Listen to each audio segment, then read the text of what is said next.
位于巨港市7公里板南街的云龙殿举行了庄严隆重的天上圣母以称马祖或海上女神圣诞庆典。整个庆典过程充满虔诚与肃穆的气氛，成为信众祈求生活平安与福祉的重要时刻。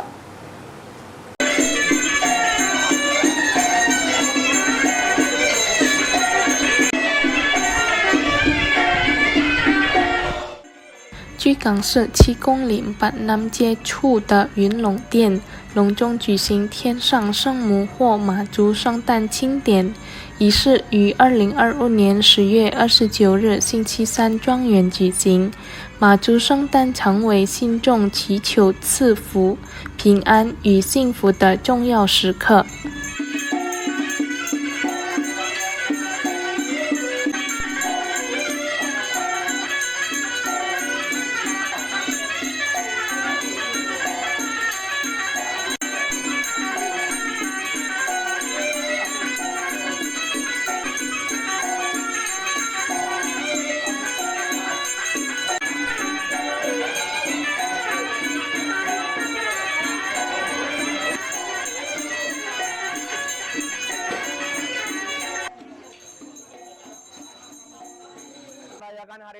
云龙殿财务Jason Gunawan表示，庆典活动从早晨开始，依次举行敬请、祝灵、祝寿、祭宾等一系列宗教仪式，最后以联欢与文娱表演圆满结束。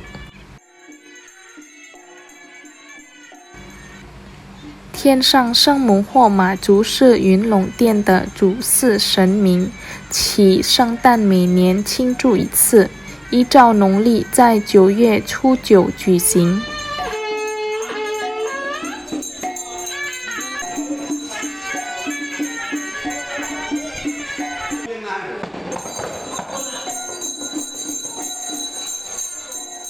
Merayakan hari ulang tahun dari Dewi Tien Sang Senmu atau Maco di Kelenteng Hundeong Tien ini.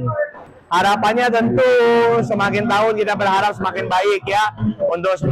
umat kita, umat Kelenteng ini dan juga seluruh masyarakat Kota Palembang dan Provinsi Sumatera Selatan itu senantiasa sehat, berbahagia, sejahtera dan tidak ada bencana yang menimpa kita gitu kan. Hanya itu harapan kita supaya kita semua bisa berbahagia. Jason Gunawan 希望借由这次庆典的圆满举行，众信徒都能获得健康、福报与平安，远离灾祸，生活幸福安康。Muhammad Aidil Pal TV